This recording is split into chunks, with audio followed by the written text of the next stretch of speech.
Olá, eu sou o Matheus Vital e esse é mais um vídeo de educação financeira para você. Nesse vídeo eu quero trazer aí o assunto de fundos imobiliários.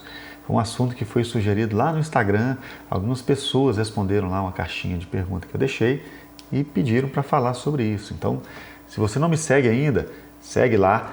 De vez em quando eu vou deixar essas perguntas lá e vocês vão me ajudando a construir esse canal, ok? E use também aqui o espaço dos comentários para poder sugerir, para poder fazer alguma crítica. Vai ser um prazer sempre estar melhorando o canal e trazer aqui os temas que vocês sugerirem. Bacana. O que são os fundos imobiliários, então? Fundos imobiliários são fundos de capital, né, em que o gestor ele pega aquele capital ali e faz aplicações em imóveis, né, ou aplica em títulos, em renda fixa ali, que servem, que tem como lastro alguns imóveis, né? Vou colocar aqui para vocês os tipos. Legal. E quais são esses tipos, né? São os fundos de tijolos. O que são os fundos de tijolos? Aquele gestor ou a gestora resolveu investir, aplicar o capital lá do fundo em imóveis para alugar. Ele pode comprar ali galpões, compra salas, né, de aluguel, para aluguel, pode comprar aí salas em shopping ou compra um shopping, enfim. Ele tem ali o imóvel e recebe aluguel daquele imóvel e repassa para os cotistas, ok? Um outro fundo seriam os fundos de papéis. O fundo de papel, ele não tem um imóvel e recebe aluguel dele, não. Ele empresta dinheiro para alguma empresa, alguma incorporadora, alguma construtora. Aquela empresa vai aplicar aquele dinheiro, vai construir alguma coisa, né? Então está lastreado em algum imóvel, aquele empréstimo, e vai pagar ali os juros, os rendimentos, o financiamento, né? Os juros do financiamento, que são os rendimentos desses fundos de papéis, né? Esses são empréstimos que estão ali, pode estar atrelado ao IPCA, atrelado ao Selic, né? Está sempre atrelado a algum indexador ali e vai render ali juros para os cotistas, ok? Outro fundo seria o fundo de desenvolvimento. Esse é um fundo que a gente não é tão voltado para a gente pequeno, não. É mais o pessoal profissional. Por quê? É um fundo que é mais voltado para construção e venda, né? Não tem ali um rendimento mensal, não é focado no aluguel, né? O pessoal constrói, o fundo vai construir um imóvel e vai vender daqui 2, 3 anos, né? Então, é mais focado aí para investidores qualificados, okay? Investidores mais profissionais. E tem também o tipo de fundo, que é o fundo de fundos. É um fundo que ele não tem um imóvel, ele tem várias cotas de outros fundos imobiliários. É bem interessante para quem está começando aí. É uma forma de diversificar. Legal. Agora, como que a gente ganha dinheiro com o fundo? Bom, a principal forma é renda, né? É o que a gente busca e deveria buscar, pelo menos, no fundo imobiliário, né? Então, é como eu falei lá no aluguel, no caso dos fundos de tijolos, são os rendimentos dos títulos, né? Aqueles juros que são pagos pelos financiamentos, né?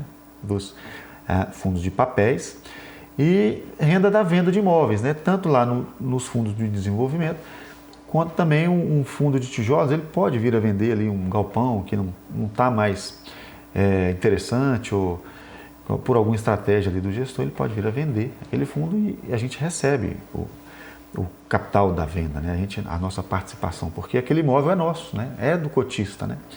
Então, se for vendido o imóvel, ele recebe também. Uma outra forma de ganhar dinheiro com o fundo imobiliário é com especulação, é tentar comprar barato e vender mais caro, né? Essa é uma forma mais complicada, um pouco mais arriscada, né? Requer um pouco mais de experiência. Eu não acho muito legal para quem está começando, não, né? Então, bom, que vocês saibam, está aqui, é uma forma que existe, né? O fundo imobiliário permite isso, né? Os outros fundos de investimento não permitem, já que são, né, tem fundo de investimento em ações, multimercado, renda fixa. Esses fundos você não consegue comprar e vender a cota no mesmo dia, né? O fundo imobiliário permite, mas é bem complicado, mais arriscado. Não sugiro que comecem por aí, não. Falando em riscos, vamos citar aqui alguns riscos dos FIs, né?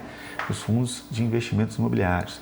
Bom, eles são ativos de renda variável, né? Então, assim como as ações, a cotação sobe e desce. Então, se você erra ali, né? Resolve comprar para vender depois, mas erra o timing ali, você pode perder dinheiro. Então, tem esse risco que a gente chama risco de mercado, né? Existe também risco de liquidez, né? Quando a gente compara com imóvel, na vida real aqui, né, o imóvel que você vai vender, a liquidez do fundo imobiliário é bem maior. Você consegue liquidar ali uma posição de fundo imobiliário na hora, se você quiser. Né? Mesmo que você perca um pouquinho, mesmo você consegue vender. Mas, por outro lado, se você comparar com a liquidez de ações, né, é uma liquidez menor. Então, quando você tem um patrimônio muito grande no fundo imobiliário, se você precisar lá vender 500 mil reais, 600 mil reais ou mais do que isso, né, existem fundos aí que você vai ter dificuldade para vender, porque não tem liquidez para isso. Né? Então, é uma liquidez bem maior do que pensar em vender um imóvel, mas é um pouco limitada ali. É importante ter atenção nesse risco. Né? Então, na hora de escolher o fundo aí, dê preferência para aqueles mais líquidos. Outro risco, né, para esse tipo de investimento é o risco de vacância. Né? É natural que algum imóvel, algum locatário, né, terminou ali um contrato, ele saia e demora um pouco para poder alugar de novo. Né? Quando você tem só um imóvel e tem vacância, você está com 100% de vacância. Né? Você vai deixar de receber rendimento. Por isso que não é muito legal, principalmente para quem está começando, escolher fundos que tenha só um ativo. Né? Não é que aquele fundo não vá ganhar mais, né? Pode até ganhar mais, mas o risco dele, de vacância, por exemplo, é um risco que vai impactar mais no seu rendimento. Então, para quem está começando, é legal diversificar, né? Ou escolher fundos aí que tenham mais imóveis. Existe o risco de desvalorização da região dos imóveis investidos. Quer dizer, você pode construir um galpão na região e daqui a pouco vem ali, a prefeitura monta ali um lixão ou alguma coisa do tipo, né? Aí pode desvalorizar aquele imóvel. Então, aqui a gente vai depender um pouco da competência do gestor, né? Geralmente esses gestores de fundos têm esse tipo de tato ali, eles conseguem, de um modo geral, escolher imóveis em regiões boas, né? Mas é um risco que existe. Outro risco é de incidentes com o imóvel, né? Normalmente existem seguros contra alguns incidentes, né? É importante a gente ler lá nos regulamentos, lá no regulamento fala sobre isso, né? Quais são os seguros, quais são os riscos, enfim. E no caso de um fundo de papel, né? Aquele financiamento que ele fez, aquele título que ele comprou para poder financiar determinada obra, aquela construção, aquele terreno, ele é uma garantia ali daqueles títulos, né? Então a gente tem sim algum laço, tem aí alguma garantia, né? Legal. Agora vamos falar então sobre dicas para principalmente para quem está começando aí, né? Nesse tipo de investimento. Bom, eu gosto da ideia de começar com fundos de tijolos. Por que isso? É mais fácil a gente entender o funcionamento, a dinâmica de um fundo de tijolo, né? A gente sempre tem um parente ali que aluga já um barracão, uma casa, um apartamento, né? E a gente já está acostumado ali, ele recebe aluguel, ele tem determinados gastos, isso e aquilo. É mais fácil de entender mesmo a dinâmica, né? Já um fundo de papel, a gente teria que entender um pouco mais aí sobre esses indexadores, sobre IPCA, que é o principal, mas entre outros também. Bom, eu acho que para começar, dá para começar ali nos tijolos e está bem legal. Outra dica é diversificar. Então, assim, dentro do fundo de tijolo, né, você tem alguns tipos diferentes, né? Existem fundos que têm galpões logísticos, né? Tem fundos que têm salas para aluguéis, salas comerciais. Tem fundo que tem salas em shopping, né? Lojas em shopping. Então você comprar um pouquinho de cada fundo desse, né? E sentir como que vai ser o andamento dele, né? Como que ele se comporta nas quedas, como que ele se comporta no momento bom da economia, enfim. É legal você diversificar e principalmente ter critério aí, né, durante essa fase principalmente no início, né, de aprendizado, né? E aqui eu já emendo nessa outra dica, né? Comece com pouco dinheiro, né? Muitas vezes as pessoas começam com muito dinheiro, estudam um pouco, até estudam muito, mas já começa com muito dinheiro, aí da primeira variação para baixo, já toma uma porrada ali, já sai e já classifica aquele investimento como um investimento ruim, né?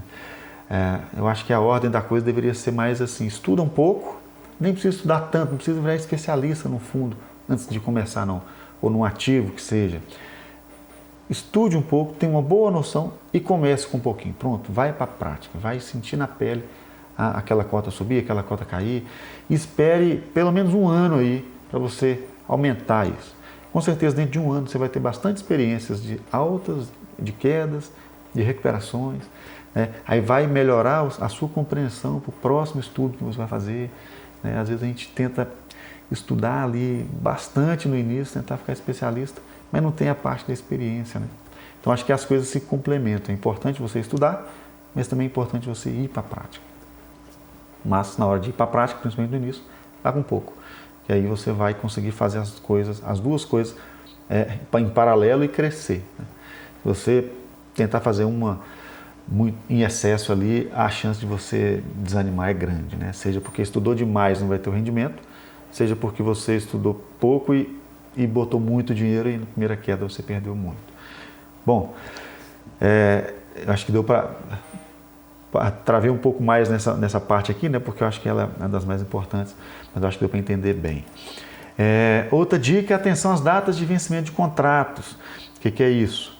Vou pegar aqui um fundo que eu já tive ele, até não tenho ele hoje, e por favor não enxergue isso como uma recomendação, tá? Não recomendo nada aqui nesse canal, não posso recomendar e nem quero, não é a minha intenção recomendar um título qualquer tipo de título, né? Mas é só trazer a parte educacional, né? Então esse fundo aqui, ó, é o GGRC11, lembrando que não é uma recomendação, mas é só porque é um exemplo aqui, ó, esse site de fis.com.br, ele traz para nós aqui esse resumo, ó, que fala que 9% dos contratos vão vencer daqui 2 anos, mais ou menos, né? Estou gravando esse vídeo em 2022, né? Deve ser daqui 2 anos e meio. 24% em 2027, quer dizer, daqui 4 anos e meio, mais 25% em 2028 e 43% só depois de 2030, quer dizer, são contratos longos, né? Então, eu gosto disso, isso é uma coisa que eu acho que é legal de se buscar, né? Não quer dizer que esse fundo está barato, não quer dizer que deve comprar isso, não quer dizer que isso é top, não. É só uma coisa que deve se... É uma dica aqui para vocês se atentarem, ok? Uma outra dica é procure ganhar com renda mensal e fuja da especulação. É aquilo que eu falei lá em cima, né? Especulação até dá dinheiro, mas para quem é experiente, para quem está começando, geralmente dá prejuízo, infelizmente. E para terminar, eu trouxe aqui um estudo de comparação aqui dos índices de fundo imobiliário, né? Que é o índice do IFIX, é o que mede ali o comportamento, né? Como foi o comportamento dos fundos imobiliários aí nos últimos anos, em comparação com o IBOV, né? Que é o que mede o comportamento aí das ações nos últimos anos, né? O IFIX foi criado em 2012, por isso que a gente tem histórico só de 2012 para cá. E, coincidentemente, né, nesse momento eles estão com um retorno muito parecido, de 96% aí nesses últimos 10 anos, né, aproximadamente. Um drawdown, né? O que é o drawdown? É a sequência de perdas, né? Por exemplo, esses drawdowns aqui aconteceram na época da pandemia, né? Então, na pandemia, da máxima até a pior perda que aconteceu, né? O IBOV caiu 47%, enquanto o IFIX caiu 33%, né? Aqui a gente já vê o comportamento aí dos imóveis um pouco menos volátil do que o comportamento das ações, né? Aqui a gente consegue ver isso nesse gráfico. Por exemplo, quando a economia está bombando, né? Ele tende as ações subirem mais do que os imóveis, né? E quando está caindo também, por exemplo, em 2020 aqui, ó, a queda ela acaba sendo maior do que nos imóveis. Esse gráfico aqui, eu estou tendo só esse acumulado de quedas, né? Só acumulado de drawdown, né? A gente vê que os drawdowns aqui das ações geralmente são maiores do que dos imóveis. Bom, a ideia desse estudo aqui, desses números, era trazer essa média de comportamento aí, né? De que são duas coisas que têm rendimento interessantes, rendimentos bons, né? Cada um com o seu perfil ali de riscos, né? Embora os dois estejam com rendimento acumulado muito parecido, né? É uma tendência de longo prazo que as ações tenham mais rendimentos, né? Até porque as empresas, elas para terem seus lucros lá, elas alugam imóveis, né? Então, o aluguel daquele imóvel não pode ser melhor do que o rendimento daquela empresa no longo prazo, porque senão não faz sentido aquela empresa alugar o imóvel, né? Ela ia comprar imóvel para alugar, né? Então, no longo prazo existe essa tendência de que as ações vão render mais. Mas, por outro lado, a gente pode ver que existe a tendência também de volatilidade das ações serem maiores do que dos imóveis no longo prazo aí. Bom, a ideia desse vídeo era trazer esses conceitos aí, espero que tenha atendido a expectativa de vocês, espero que tenham gostado. Se gostaram, deixa aí o like pra gente, se inscreve no canal, eu vou deixar aqui o arroba do Instagram também, me segue lá, que sempre a gente vai tendo dicas aí, vai compartilhando aí informações e vocês vão trazendo sugestões para a gente construir um canal bem bacana.